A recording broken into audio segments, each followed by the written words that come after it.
থেকে সরকারি ৭ কলেজ প্রস্তাবিত ঢাকা সেন্ট্রাল ইউনিভার্সিটি এর ভর্তি পরীক্ষার বাংলা ব্যাকরণ প্রশ্ন সাজেশন ২০২৫ বিজ্ঞান, কলা এবং বাণিজ্য ইউনিট এর পার্ট 3 শুরু করছি।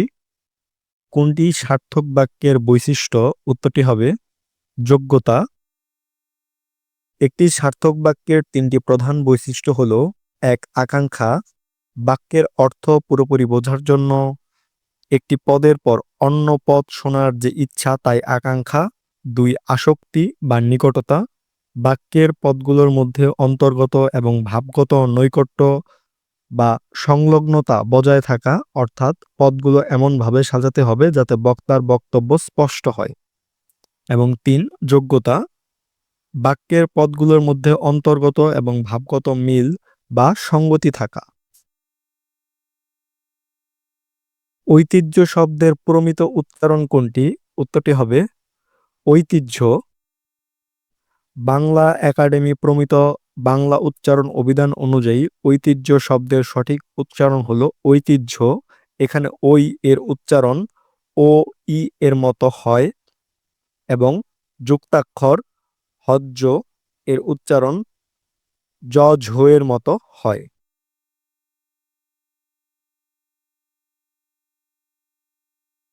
কিংবদন্তি শব্দের অর্থ কি? উত্তরটি হবে জনশ্রুতি। কিংবদন্তি শব্দের অর্থ হলো জনশ্রুতি। এটি এমন একটি গল্প বা কাহিনী যা মুখে মুখে এক প্রজন্ম থেকে আরেক প্রজন্মে প্রচলিত হয়, যার ঐতিহাসিক সত্যতা যাচাই করা কঠিন হতে পারে। সত্যবিধান কোন ক্ষেত্রে প্রযোজ্য? উত্তরটি হবে তৎসম শব্দে। বাংলা বানানে দন্তস্ব এর পরিবর্তে মূর্ধন্যস্ব ব্যবহারের নিয়মকে সত্যবিধান বলা হয়। এই নিয়ম কেবল তৎসম বা সংস্কৃত শব্দের ক্ষেত্রে প্রযোজ্য, যেমন কৃষক, ভাষা, আবিষ্কার। কোনটি কর্মধারয় সমাস? উত্তরটি হবে নীলাকাশ। যে সমাসে বিশেষ্য ও বিশেষণের মধ্যে সম্পর্ক বিদ্যমান থাকে তাকে কর্মধারয় সমাস বলে। নীলাকাশ এর ব্যাসবাক্য হল নীল যে আকাশ। এখানে নীল একটি বিশেষণ এবং আকাশ একটি বিশেষ্য, তাই এটি কর্মধারয় সমাস। অধ্বনির সংবৃত উচ্চারণ কোনটি? উত্তরটি হবে অতি। বাংলা ব্যাকরণে অধ্বনির দুটি উচ্চারণ রয়েছে: সংবৃত বা ওকারান্ত এবং বিবৃত বা স্বাভাবিক। শব্দের প্রথম অধ্বনির পর যদি ই, উ যুক্ত খ, জ য় সংযুক্ত জফলা ইত্যাদি থাকে তবে সেটির উচ্চারণ সংবৃত বা ওকারের মতো হয়। অতি, অতি শব্দের ক্ষেত্রে এই নিয়ম প্রযোজ্য। অন্যদিকে অনাচার বা অমানিসা শব্দে অ উপসর্গ হিসেবে ব্যবহৃত হওয়ায় এর উচ্চারণ বিবৃত থাকে। রেস্তোরাঁ শব্দটি উৎস কোন ভাষা থেকে? উত্তরটি হবে ফার্সি। রেস্তোরাঁ শব্দটি ফরাসি ভাষা থেকে বাংলা ভাষায় আগত একটি বিদেশি শব্দ। এটি খাদ্য ও পানীয় পরিবেশনের বাণিজ্যিক প্রতিষ্ঠানকে বোঝায়। নিয়মিত পড়লে পরীক্ষায় পাশ করা যায় বাক্যটি কোন শ্রেণীর? উত্তরটি হবে জটিল বাক্য। যে বাক্যে একটি প্রধান খণ্ডবাক্যের সঙ্গে এক বা একাধিক অপ্রধান খণ্ডবাক্য যুক্ত থাকে তাকে জটিল বাক্য বলে। এই বাক্যে যদি ও তাহলে বা যদি ও তবু জাতীয় কিছু অব্যয় উজ্জ থাকে, যেমন যদি নিয়মিত পড়া হয় তাহলে পরীক্ষায় পাশ করা যায়। প্রদত্ত বাক্যটিতে নিয়মিত পড়লে একটি অপ্রধান খণ্ডবাক্য এবং পরীক্ষায় পাশ করা যায় একটি প্রধান খণ্ডবাক্য। যেহেতু এখানে দুটি অংশ একটি আরেকটির ওপর নির্ভরশীল, তাই এটি একটি জটিল বাক্য। কোনটি পার্শ্বিক ধ্বনির উদাহরণ? উত্তরটি হবে ল। যে ধ্বনির উচ্চারণের সময় জিহ্বার ডগা দাঁতের গোড়ায় আটকিয়ে থাকে এবং বায়ুপ্রবাহ জিহ্বার পাশ দিয়ে বের হয়ে যায় তাকে পার্শ্বিক ধ্বনি বলে। ল ধ্বনিটি এমনভাবে উচ্চারিত হয় তাই এটি একটি পার্শ্বিক ধ্বনি। বিভক্তিহীন নাম শব্দকে কি বলে? উত্তরটি হবে প্রতিপাদিক। যে শব্দে বা যেসব নাম শব্দে কোনো বিভক্তি যুক্ত হয় না সেগুলোকে প্রতিপাদিক বলা হয়, যেমন বই, কলম, চেয়ার ইত্যাদি। এই প্রতিপাদিকের সাথে বিভক্তি যুক্ত হয়ে বাক্যে ব্যবহৃত হয়।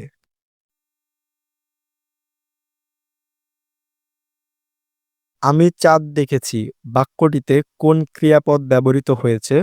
উত্তরটি হবে সকর্মক ক্রিয়া। যে ক্রিয়াপদে কর্ম বা উদ্দেশ্য থাকে তাকে সকর্মক ক্রিয়া বলে। প্রদত্ত বাক্যে দেখেছি ক্রিয়াপদটির কর্ম হলো চাঁদ, অর্থাৎ কি বা কাকে দিয়ে প্রশ্ন করলে উত্তর পাওয়া যায়। যেহেতু দেখেছি ক্রিয়াটি চাঁদ নামক একটি কর্মকে নিয়ে গঠিত, তাই এটি একটি সকর্মক ক্রিয়া। গোলাপ শব্দটির উৎস কোন ভাষা থেকে? উত্তরটি হবে ফার্সি। গোলাপ মূলত একটি ফার্সি ভাষা থেকে বাংলা ভাষায় এসেছে। এই ফার্সি শব্দ গুল বা ফুল ও আব জল থেকে এসেছে, যা একত্রে গোলাপ ফুলকে বোঝায়। কোন বাক্যটি শুদ্ধ? উত্তরটি হবে বিদ্বান মূর্খ অপেক্ষা শ্রেষ্ঠ। বাংলা ব্যাকরণ অনুযায়ী বিদ্বান এবং মূর্খ এই দুইটি শব্দই সঠিক বানান। এছাড়াও শ্রেষ্ঠ শব্দের অর্থ শ্রেষ্ঠতর বা সবচেয়ে ভালো, তাই অপেক্ষার সাথে শ্রেষ্ঠতর ব্যবহার করলে তা বাহুল্য দোষ বা ভাষার অপপ্রয়োগ হিসেবে গণ্য হয়। সুতরাং সঠিক বাক্যটি হল বিদ্বান মূর্খ অপেক্ষা শ্রেষ্ঠ, যেখানে বানান এবং ব্যাকরণ উভয়ই সঠিক। কোনটি দ্বন্দ্ব সমাসের উদাহরণ? উত্তরটি হবে দম্পতি। যে সমাসে দুটি পদই প্রধান এবং তাদের অর্থ সমানভাবে প্রাধান্য পায় তাকে দ্বন্দ্ব সমাস বলে। দম্পতি শব্দের ব্যাসবাক্য হল জায়া ও পতি। এখানে জায়া ও পতি উভয় পদই প্রধান। অন্যদিকে সমাপ্ত একটি উপসর্গযোগে গঠিত শব্দ। অন্যান্য যে অপশনগুলো আছে, অভাব একটি অব্যয়ভাবী সমাস এবং সিংহাসন একটি কর্মধারয় সমাস। উপসর্গের কাজ কি? উত্তরটি হচ্ছে নতুন শব্দ গঠন। উপসর্গ হলো কিছু অব্যয়সূচক শব্দাংশ যা শব্দের আগে বসে নতুন শব্দ গঠন করে এবং মূল শব্দের অর্থের পরিবর্তন ঘটায় বা অর্থের সম্প্রসারণ করে। যেমন একটি উপসর্গ যা কাজ শব্দের আগে বসে আকাশ নামে একটি নতুন শব্দ তৈরি করে। নিচের কোনটি অপপ্রয়োগের দৃষ্টান্ত নয়? উত্তরটি হবে বিশিষ্টতা। অপপ্রয়োগ হলো শব্দের ভুল ব্যবহার। দারিদ্রতা অপপ্রয়োগের কারণ দরিদ্র বা দারিদ্রতা। যে কোনো একটি ব্যবহার করাই যথেষ্ট। ঐক্যতা অপপ্রয়োগের কারণ ঐক্য নিজেই একটি সঠিক শব্দ। উৎকর্ষতা অপপ্রয়োগের কারণ উৎকর্ষ বা উৎকৃষ্টতা ব্যবহার করা উচিত, কিন্তু বিশিষ্টতা শব্দটি সঠিক এবং অপপ্রয়োগ নয়। যে ক্রিয়ার কর্ম নেই তাকে কি বলে? উত্তরটি হবে অকর্মক ক্রিয়া। যে ক্রিয়াপদের কোনো কর্ম থাকে না, অর্থাৎ কি বা কাকে দিয়ে প্রশ্ন করলে কোনো উত্তর পাওয়া যায় না, তাকে অকর্মক ক্রিয়া বলে। যেমন শিশু ঘুমায়, এখানে ঘুমায় ক্রিয়াপদের কোনো কর্ম নেই। সকর্মক ক্রিয়ার কর্ম থাকে সমাপিকা ক্রিয়া বাক্যের অর্থ সম্পন্ন করে এবং অসমাপিকা ক্রিয়া বাক্যের অর্থ অসম্পূর্ণ রাখে। নিত্য মূর্ধন্যবাচক শব্দ। উত্তরটি হবে কঙ্কন। যে সকল শব্দে স্বভাবতই মূর্ধন্য ব্যবহৃত হয় এবং কোনো নিয়ম, যেমন রি অন্তস্থ র মূর্ধন্যস্য এরপর মূর্ধন্য হয়, দ্বারা প্রভাবিত হয় না, সেগুলোকে নিত্য মূর্ধন্যবাচক শব্দ বলে। কঙ্কন একটি নিত্য মূর্ধন্যবাচক শব্দ। কোনটি মৌলিক শব্দ? উত্তরটি হবে গোলাপ। যে শব্দকে ভাঙলে বা বিশ্লেষণ করলে তার আর কোনো অর্থপূর্ণ অংশ পাওয়া যায় না তাকে মৌলিক শব্দ বলে। প্রদত্ত বিকল্পগুলোর মধ্যে একমাত্র গোলাপ শব্দটিকে ভাঙা যায় না। শীতল, যে অন্যান্য অপশনগুলো আছে, শীতল শব্দটি শীত যোগ ল থেকে এসেছে, এটি একটি সাধিত শব্দ। ঢাকাই শব্দটি ঢাকা যোগ আই প্রত্যয় যোগে গঠিত। কান্না শব্দটি কান্ত যোগ না প্রত্যয় যোগে গঠিত। সুতরাং গোলাপ একটি মৌলিক শব্দ। সম্বোধনে কোন বিরাম চিহ্ন বসে? উত্তরটি হবে কমা। সম্বোধন পদ অর্থাৎ কাউকে ডাকার সময় সেই পদের পর কমা বিরাম চিহ্ন বসে। যেমন করিম কমা এদিকে আসো বা এসো। এখানে করিম সম্বোধন পদ, যার পরে কমা বসেছে। আহ্বান শব্দের প্রমিত উচ্চারণ কোনটি? উত্তরটি হবে আহ্বান। বাংলা উচ্চারণের নিয়ম অনুযায়ী হ এবং ব একসাথে যুক্ত হলে এর উচ্চারণ হ ব বা ব হ না হয়ে হ লোপ পায় এবং বয়ের পরিবর্তে ও বা ওকার ধ্বনিটি উচ্চারিত হয়। তাই আহ্বান শব্দের প্রমিত উচ্চারণ হলো আহ্বান। পশ্চাতে জন্মেছে যে বাক্যটির সংকুচিত রূপ? উত্তরটি হবে অনুজ।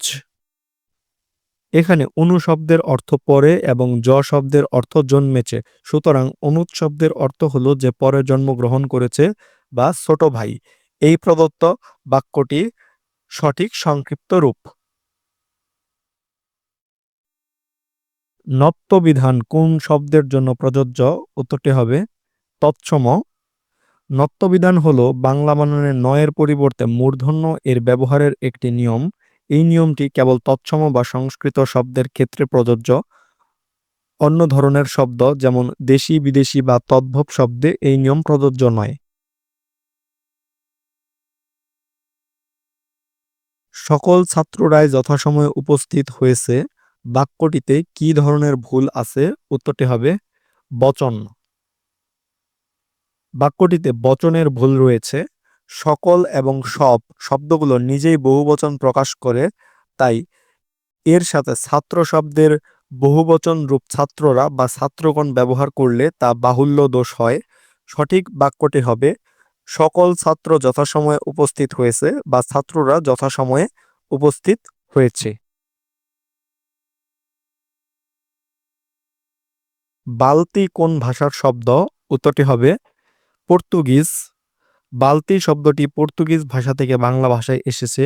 পর্তুগিজরা যখন বাংলায় এসেছিল তাদের অনেক জিনিসপত্র এবং সেগুলোর নামও এসেছিল। বালতি, আনারস, আলপিন, পেয়ারা এরকম অনেক শব্দ বাংলা ভাষার অংশ হয়ে গেছে। আজ কপালে বাগধারাটির অর্থ? উত্তরটি হবে হতভাগ্য। আট কপালে বাগধারাটির অর্থ হলো হতভাগ্য বা যার কপাল খারাপ। এটি সাধারণত দুর্ভাগ্যকে বোঝাতে ব্যবহৃত হয়। শান্তি শব্দের প্রকৃতি ও প্রত্যয় কোনটি? উত্তরটি হবে সমযোক্তি।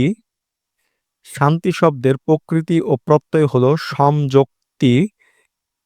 এটি একটি কৃৎ প্রত্যয় যেখানে সম অর্থ শান্ত হওয়া হলো ধাতু বা প্রকৃতি এবং তি হলো প্রত্যয়। এই প্রত্যয় যোগে গঠিত শব্দটির অর্থ হলো শান্ত অবস্থা বা নীরবতা। প্রদোষ শব্দের অর্থ কি? উত্তরটি হবে সন্ধ্যা। প্রদোষ শব্দের অর্থ হলো সন্ধ্যা বা গোধূলি। এটি সেই সময়কে বোঝায় যখন দিন ও রাত্রির সন্ধিক্ষণ শুরু হয়। কানাকানি কোন সমাসের উদাহরণ? উত্তরটি হবে বহুব্রীহি। যে সমাসে সমস্যমান পদগুলোর কোনোটির অর্থ প্রধান না হয়ে সম্পূর্ণ নতুন কোনো অর্থ প্রকাশ করে তাকে বহুব্রীহি সমাস বলে। কানাকানি শব্দের ব্যাসবাক্য হলো কানে কানে যে কথা, যা দিয়ে এমন একটি কাজকে বোঝানো হয় যেখানে একে অপরের সাথে গোপনে কথা বলে। এটি বা এখানে কানে বা কানি কোনটির অর্থ প্রাধান্য না পেয়ে একটি নতুন অর্থ প্রকাশ হয়েছে, তাই এটি বহুব্রীহি সমাস। গুণহীনে ত্যাগ করো। এখানে গুণহীনে কোন কারকে কোন বিভক্তি? উত্তরটি হবে কর্মে সপ্তমী। যে পদে বা পদকে ক্রিয়া দ্বারা কি বা কাকে প্রশ্ন করলে উত্তর পাওয়া যায় তাকে কর্মকারক বলে। প্রদত্ত বাক্যে ত্যাগ করো ক্রিয়াকে কাকে প্রশ্ন করলে উত্তর আসে গুণহীনে। এখানে গুণহীনে পদটি কর্মকারক। আর এর সাথে যুক্ত এ বিভক্তি সপ্তমী বিভক্তি, তাই এটি কর্মে সপ্তমী বিভক্তি। তো এই ছিল সরকারি 7 কলেজ প্রস্তাবিত ঢাকা সেন্ট্রাল ইউনিভার্সিটি এর ভর্তি পরীক্ষা বিজ্ঞান কলা এবং বাণিজ্য ইউনিটের পার্ট 3 এর সাজেশন। পার্ট 4 আসছে। তোমাদের সকলের জন্য শুভকামনা রইল। ধন্যবাদ সকলকে।